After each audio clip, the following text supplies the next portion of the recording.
से रुखसत हो चुके हैं, लेकिन अपने पीछे कई राज छोड़ गए हैं, जिसका पता लगाना बहुत ज़रूरी है।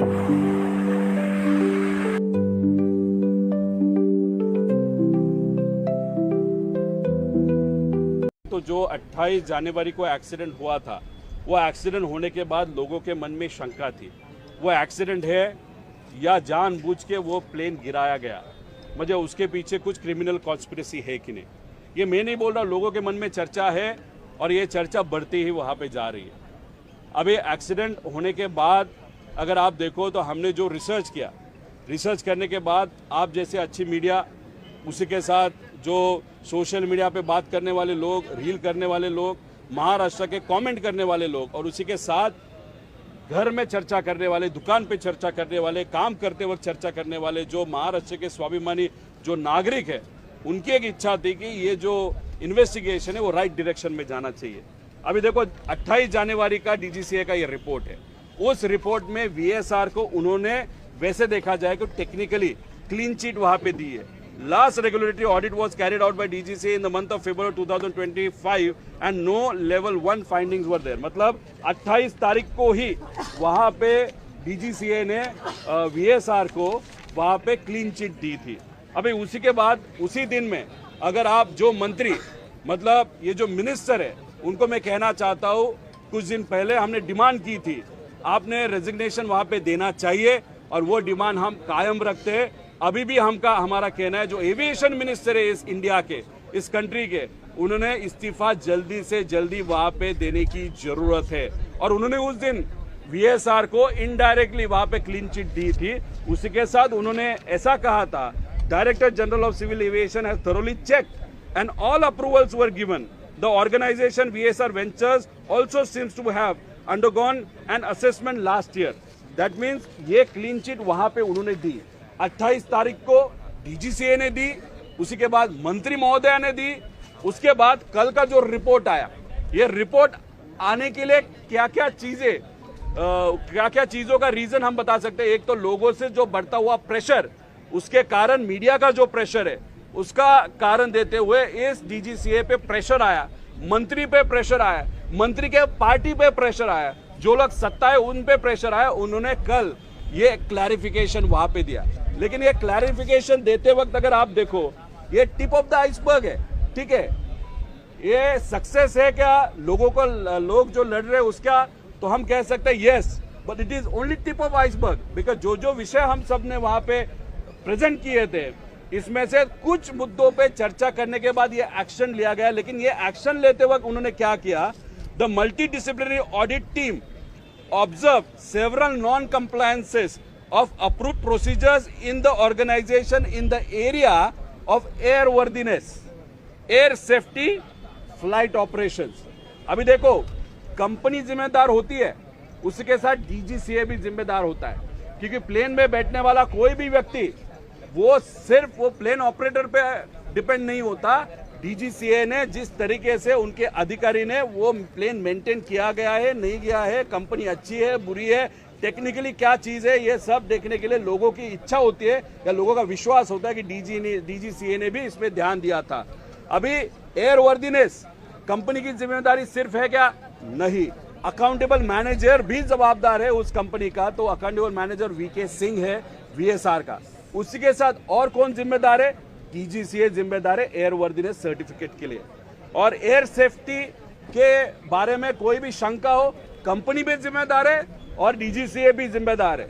फ्लाइट ऑपरेशंस के बारे में डिस्पेंसेस के लिए कौन कौन जिम्मेदार है? वो कंपनी वीएसआर भी है, डीजीसीए भी है।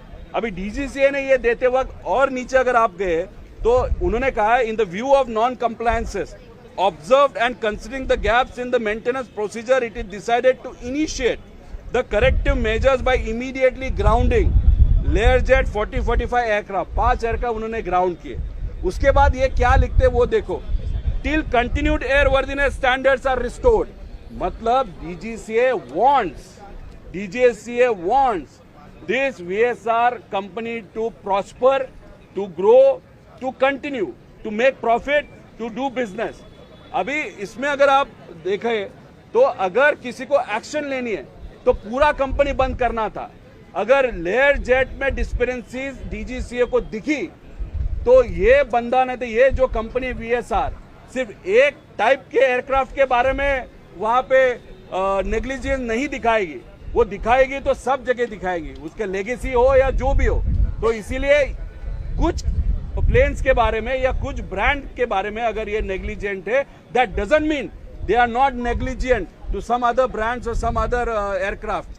Now the other thing is now henceforth if legacy 600 what they have, उसमें अगर कोई सेलिब्रिटी जैसे हमारे राज्य के मुख्यमंत्री लेगेसी 600 इस्तेमाल करते वीएसआर का, अगर वो आगे जाके उस प्लेन को कुछ होता है तो उसके लिए जिम्मेदार कौन होगा?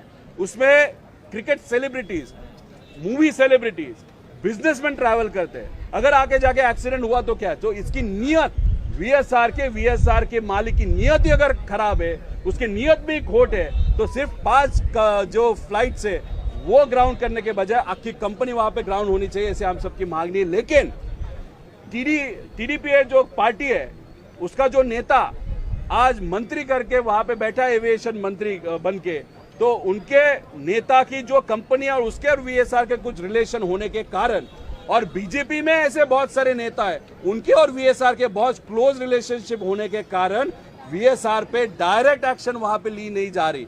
अभी इसमें हमारा नेता गुजर गया, अभी ये जानबूझ के किया गया या एक्सीडेंट था वो देखने की बात है।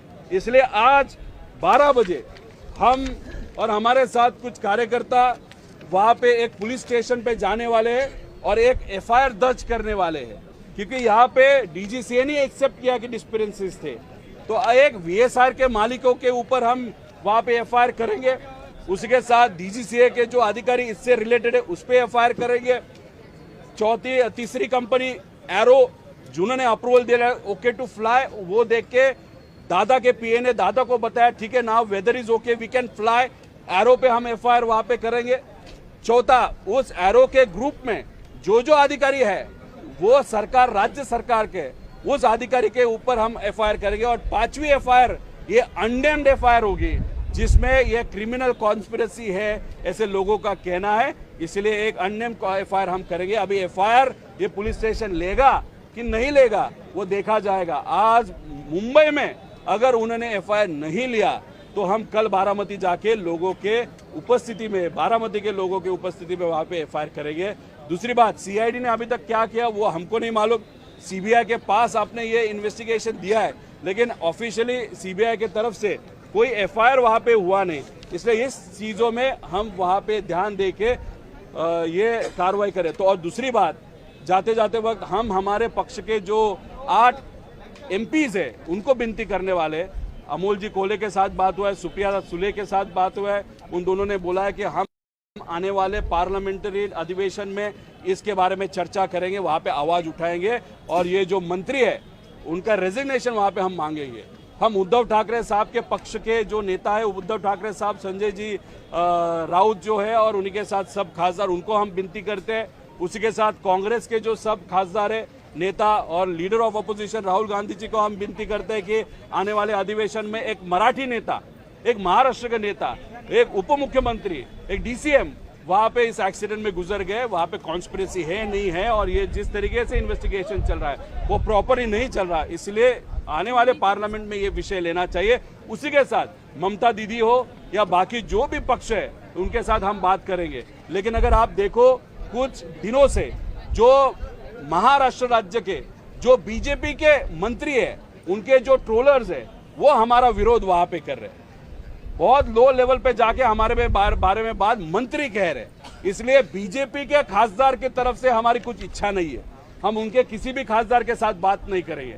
सिर्फ अजीत दादा के जो मित्र थे फडणवीस साहब, उनको हम विनती करेंगे, बस उतना ही। लेकिन एकनाथ शिंदे साहब के जो कुछ खासदार है, श्रीकांत शिंदे जी है या उनके जो नेता है, उन्होंने प्रॉपर इन्वेस्टिगेशन इस चीज में होना चाहिए ऐसी मांग की है, इसलिए उनको भी हम विनती करेंगे पार्लियामेंट में महाराष्ट्र के वती से या महाराष्ट्र के ओर से।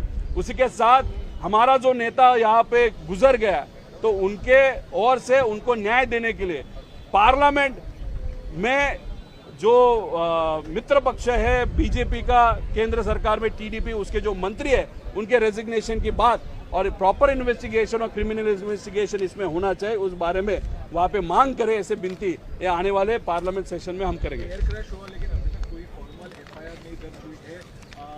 जो एमओएस सिविल एविएशन का कहना है कि मंथ एंड तक जो है फरवरी एंड तक डीजीसीए का रिपोर्ट आना अपेक्षित है और वो लाएंगे। ये देखो, उनको मुझे कहना है, मुझे मालूम नहीं कि वो इस चीज़ में ज़्यादा ध्यान क्यों नहीं दे रहे। अभी तक उन्होंने राजनीति ध्यान में रखी है क्या, या जो जैन टेम्पल का विषय अभी तक उनके दिमाग में बैठा है क्या?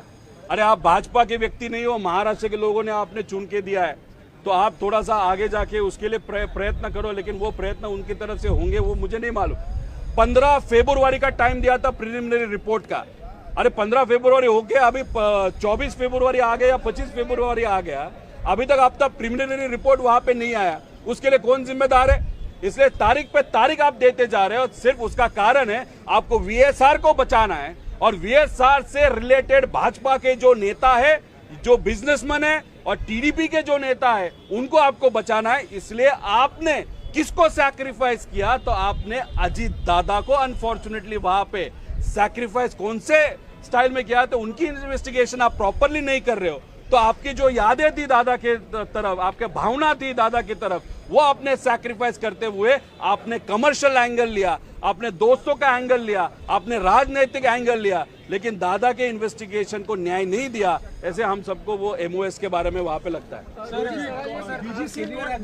ऐसा कह सकते हैं कि जैसे डिस्क्रिपेंसी सामने आ रही है, you think the DGCA is completely caught napping in this, कि जैसे पहले क्लीन चिट दे रहे और अभी कह रहे कि नहीं? देखिए, डीजीसीए के सब अधिकारी करप्ट है ऐसे मैं नहीं बोलूंगा, लेकिन उसमें से कुछ अधिकारी करप्ट है, और वो जो कुछ अधिकारी करप्ट है उसका और वीएसआर का बहुत निजी संबंध है। श्वेता सिंह का नाम मैं वैसे ही नहीं ले रहा हूं।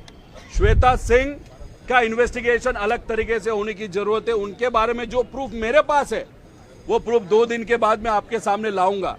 लेकिन अगर आप महाराष्ट्र का एक नेता है, महाराष्ट्र का एक नेता वहां पे एक्सीडेंट में गुजर जाता है और इस विषय को आप लाइटली लेते हो, और कल परसों एक रेड बर्ड नाम का एक प्लेन, अनफॉर्चुनेटली जो लोग उसमें गुजर गए उनके फैमिली के साथ हम भी हैं, क्योंकि वो कैसे हुआ क्या हुआ उसके बारे में भी बात कर सकता हूं। लेकिन रेड बर्ड के ऊपर आप दूसरे दिन कार्रवाई करते हो, उसके सब पेपर आप दूसरे दिन वहां पे कन्फिस्केट करते हो, और यहाँ पे मराठी नेता अजीत दादा का एक्सीडेंट होता है, उनके बारे में आप इतना तत्परता वहां पे नहीं दिखाते, पेपर वहां पे ताबे में नहीं लेते। वीएसआर का काम धंधा वैसे भी चालू रखते हो, उसका ऑफिस चालू रखते हो। इससे हम क्या समझे?